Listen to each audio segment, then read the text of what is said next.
जय जय श्री राधे। श्री सद्गुरु देव भगवान की जय हो। प्रथम कृपा तो आप पर उसी समय हो गई थी जब पावन सरोवर पर उन सिद्ध महात्मा ने आपको दर्शन देकर आशीर्वाद दिया था। तब से 5 वर्ष व्यतीत हो गए थे। आपकी विरह कुल स्थिति उत्तरोत्तर बढ़ती ही जा रही थी। इन 5 वर्षों में अंतिम 2 वर्ष तो आपके ऐसे बीते कि सूर्योदय व सूर्यास्त के दर्शन ही नहीं किए। आप प्रातः 3 बजे से गुफा में बैठकर भजन में प्रवृत्त हो जाते व शाम को 7 बजे भिक्षा के लिए निकलते। इन 2 वर्षों में आप भजन में ऐसे तन्मय रहे कि कौन सा माह है, कौन सी तिथि है, कौन सा वार है, कौन सा उत्सव है, कुछ भी आपको ज्ञात नहीं था। इन दिनों आप जनसंपर्क में आए ही नहीं। इन 2 वर्षों में भी अंतिम 6 महीने में तो आपकी जो अगाध विरह व्याकुलता की स्थिति रही, उसका वर्णन करना ही इस लेखनी के लिए संभव नहीं है। उस जाटनी ग्वालनी के अदृश्य होने के बाद तो आपकी विरह व्याकुलता प्रकाष्ठा पर पहुंच गई। दिन रात रोना ही रोना। कुपोलनों पर बहने वाले अश्रु कभी सूखते ही नहीं थे। स्नान आदि दिनचर्या अस्त व्यस्त हो गई थी। खाना पीना नाम मात्र का ही रह गया था। नींद शायद ही कभी आती हो। नेत्रों से अविरल सावन बादों की सी वृष्टि होती रहती थी। शरीर पीला पड़ गया था। चित्तौड़ की मीरा के विरह व्याकुल हृदय से निसृत ये पंक्तियां, अखियन जल सूखत नहीं, कब हूँ उर विच बहत पनारे, दिवस न भूख नींद नहीं रहना, अखियां हरि दर्शन की प्यासी, की प्रत्यक्षतः पुनरावृत्ति हो रही थी। इसमें अतिशयोक्ति कुछ भी नहीं है।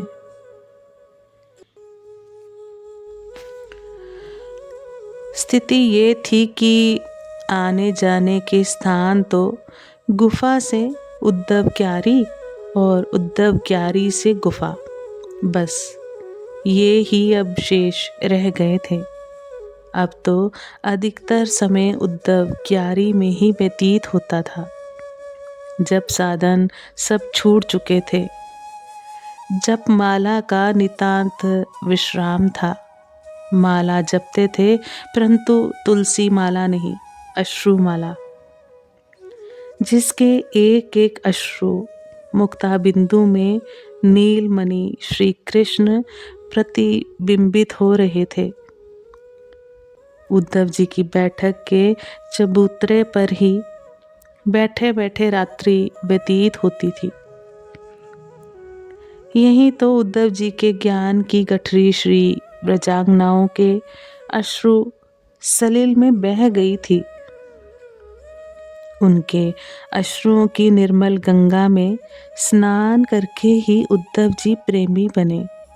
मानो उसी चबूतरे पर बैठकर आप पुनः श्री उद्धव जी को अपने प्रेम अश्रुओं की सरिता में नहला रहे थे।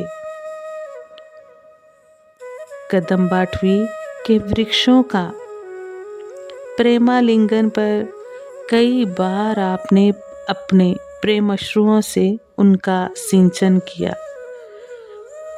उस नितांत निर्जन कदम्ब वन में घोर अंधेरी रात्रियों में आपके अरण्य क्रंदन को सुनने वाला कोई अव्यक्त व्यक्त होने के लिए छटपटा रहा था, परंतु वह किशोरी न जाने किस क्षण की प्रतीक्षा में था।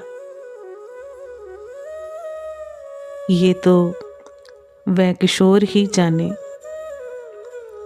इस विरहावस्था के मूक साक्षी कदम्बाटवी के कदम्ब वृक्षों ने इसी स्थान पर ही तो उद्धव गोपी संवाद सुना था। प्रेमिका की हृदय व्यथा से इनका हृदय भी द्रवीभूत हो चुका है। व्रज गोपिकाओं की विरह दशा में इन्होंने भी भरपूर अश्रु बहाए हैं। अब भी ये किसी विरही के साथ अश्रु बहाते हों तो क्या आश्चर्य, उन्होंने निश्चय ही इस विरही की विरह गाथा प्रियतम को सुनाई ही होगी। अविरत 6 मास से अपनी मानसिक भावना में हृदय सिंहासन पर प्रिय को विराजित कर कोई प्रियतमा प्रवाहित नैनाश्रुओं के शुद्ध गंगा जल से उसका महाभिषेक कर रही हो। उठने वाले अनंत भावों के नव नव विकसित सुरभित कुसुमों से अर्चना कर रही हो। इतने पर भी उसके हृदय देवता प्रसन्न ना हो, ये सोचना भी कल्पनातीत है। प्रिया की अनन्य आराधना से प्रियतम का प्रसन्न होना प्रकट होना स्वाभाविक ही है। फिर उन 3 महारात्रियों का तो कहना ही क्या, जिनमें प्रियतम गोप बालक के रूप में पूजा स्वीकार करने स्वयं आते हों। इस महापूजा से प्रसन्न हो कौन सा वर देने के उपक्रम में हो, ये कहना कठिन है। इस बात को तो वे ही दोनों जाने, या फिर निरंतर देखने वाले वे कदम्ब वृक्ष। हाँ, आगे के प्रसंग से कुछ अनुमान लगाया जा सकता है। जिन 3 महारात्रियों का उल्लेख किया गया है, उनमें आज प्रथम महारात्रि है। उस चंद्रवती मध्यरात्रि के समय कदम्ब वृक्षों के सघन पत्रों से छन छन कर कुछ कुछ चंद्र प्रकाश उद्धव क्यारी में फैल रहा था। उस नीरव वातावरण में एक विरही के करुण क्रंदन का रव ही मुखरित था। उद्धव जी के चबूतरे पर वह विरही अपना एक घुटना जमीन पर टिकाए हुए, दूसरा खड़े घुटने पर वाम बाहु टिकाए, वाम करतल पर वाम कपोल रखे हुए, संपूर्ण विश्व की स्मृति भुलाए हुए, दोनों नैनों की अश्रुधाराओं से अपने प्राण प्रेष्ठ की आराधना में संलग्न था, या यूं कहें कि बहुमूल्य मुक्ता लड़ियां अपने प्रियतम को समर्पित कर रहा था।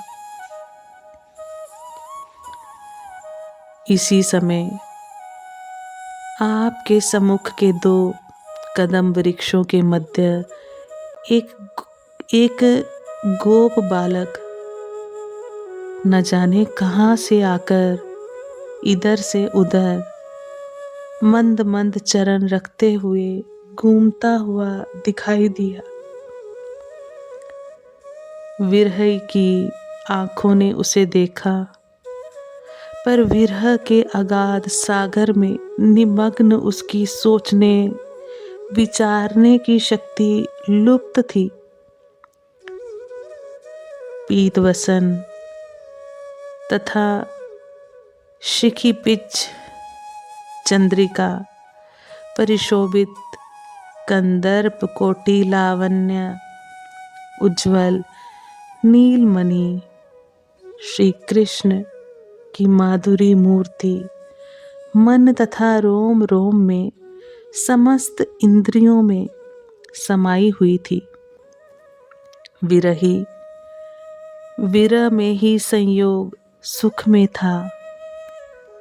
अन्याकृति के लिए मन नयनों में स्थान ही नहीं था।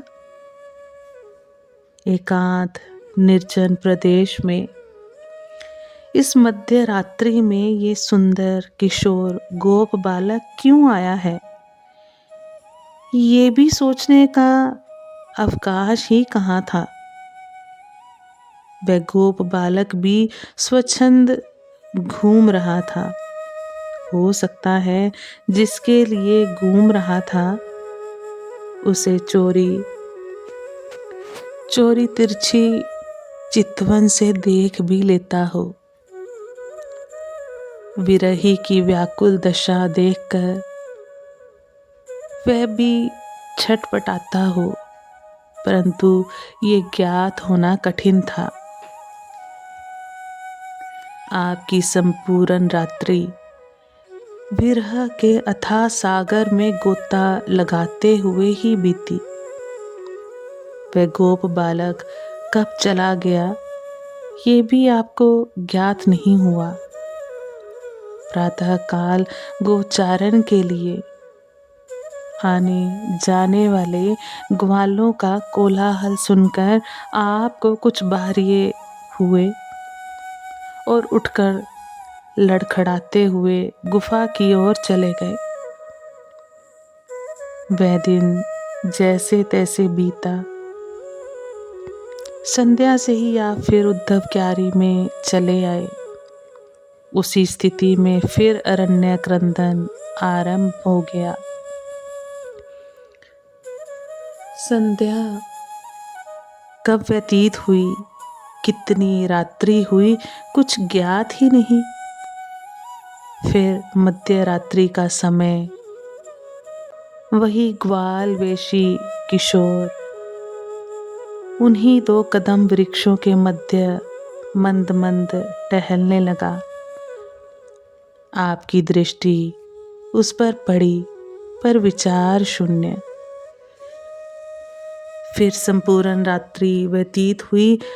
वह गोप बालक कब चला गया ज्ञात ही नहीं। आप प्रातःकाल पुनश्च ग्वालों के कोलाहल से जागृत हुए व गुफा की ओर गमन किया। आज का दिन भी व्यतीत हुआ। तीसरी रात्रि उपस्थित हुई। आप पूर्व दिन की भांति फिर उद्धव जी की उसी बैठक पर बैठे हुए आंसुओं की लड़ी पिरो रहे थे। नित्य के अनुसार चंद्र ज्योत्सना प्लावित मध्य रजनी में आज भी वह गोप बालक अपनी मंद मंथर चाल से उन्हीं कदम्ब द्वय के मध्य टहल रहा था। नित्य की भांति आज भी आपने उसे देखा, परंतु आप तो अपने ही विरह साम्राज्य में खोए हुए थे। अन्य विचार को आज भी अवकाश नहीं था। सहसा उन्हीं कदम्ब द्वय तले एक नील आभा कौंध उठी। उस गोप बालक के स्थान पर कोटि कंदर्प लावण्य, कोटि मनमथ त्रिभुवन सुंदर एक नव किशोर्याकृति प्रकट हो गई। अद्भुत लावण्य की छटा थी। श्री श्याम की चारों ओर नीलाभा प्रसरित हो रही थी। रत्नारे अनियारे नैनों से अजस्र करुणा का स्रोत बह रहा था। श्री महाराज जी ने उस रूप के सागर को अपनी अश्रु मालिका के मध्य से देखा, अखंड अगाध विरह के परिपक्व फल को सम्मुख निहारा, हृदय उछल पड़ा। विद्युत गति से धावित हो दोनों पाद पद्मों को बाहुपाश में बांध लिया, लिपट गए उन कमल कोमल सुभग शीतल चरणों से। आज तक अविरल बहने वाली नयन वारी धारा से श्री चरणों को पखार कर धन्य हुए, साधना संपन्न हुई, प्रियतम प्रसन्न हुए और उनके बाहुद्वय चंचल आतुर हो उठे अपने किसी को हृदय से लगाने के लिए। दोनों विशाल भुजाएं नीचे को झुकी और श्री महाराज जी को उठाकर हृदय से लगाकर दृढ़ भुजपाश में बांध लिया। स्नेह सलिल तथा कौस्तुभ परिशोभित विशाल वक्षस्थल से शीतलता प्रदान करने लगे। कितने समय तक ये दृढ़ बंधन रहा, कुछ कह नहीं सकते। ये तो लेखक द्वारा किया गया बाहरी वर्णन है, अंतरंग स्थिति तो कुछ और ही थी। श्री महाराज जी के कथनानुसार वे अपने प्राकृत स्वरूप से सर्वथा विस्मृत थे। उनका प्रागट्य होते ही आपने अपने को सखी स्वरूप में ही पाया। ये कहना ही कठिन, ये कहना ही ठीक है कि प्रियतम के कमल कोमल सुभग शीतल चरणों में उन्हीं की एक प्रियतमा ही लिपटी हुई थी। सुदीर्घ विरह के पश्चात पाए प्रिय ने उसे बाहुद्वय से उठाकर दृढ़ आलिंगन पाश में बांध लिया था। मिलन आनंद में दोनों की वाणी मूक थी। श्री श्याम का श्रृंगार अद्भुत था। पीतांबर से फूटकर नील किरण मालिका प्रवाहित हो रही थी। अनावृत वक्षस्थल पर अजानुलंबिनी वनमाला झूल रही थी। अंक कांति से चहुं ओर की प्रकृति आलोकित थी। वनमाला में चित्र विचित्र सुवासित सुमन गुंफित थे। गुंगराली सुचिककन काली काली अलकावली कपोलों को चूमती हुई दोनों स्कंधों पर लहरा रही थी। मस्तक पर मुकुट नहीं था। मुकुट के स्थान पर सुंदर पुष्प बंदनी धारण की हुई थी।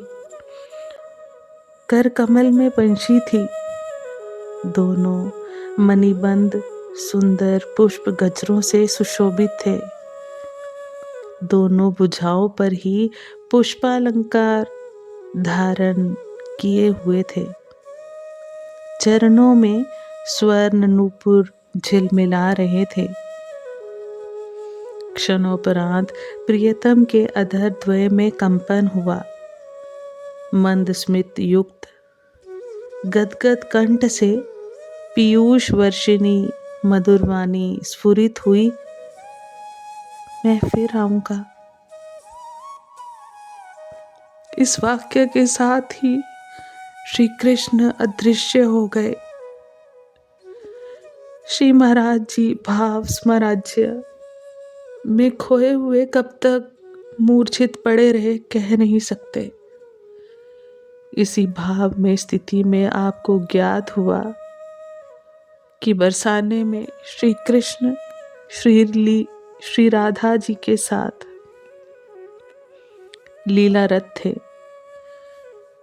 श्री महाराज जी की अति व्याकुल दशा देखकर वे लीला मध्य से ही कुछ क्षणों के लिए आ गए थे।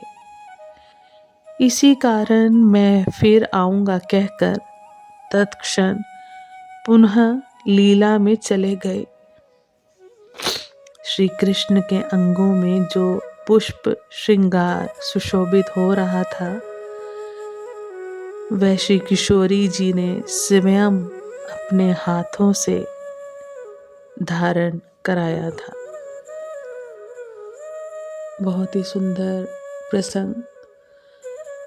आगे भी हम गुरु कृपा से चर्चा करने का हम प्रयास करेंगे।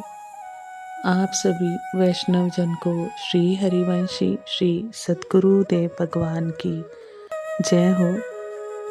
जय जय श्री हरिवंश।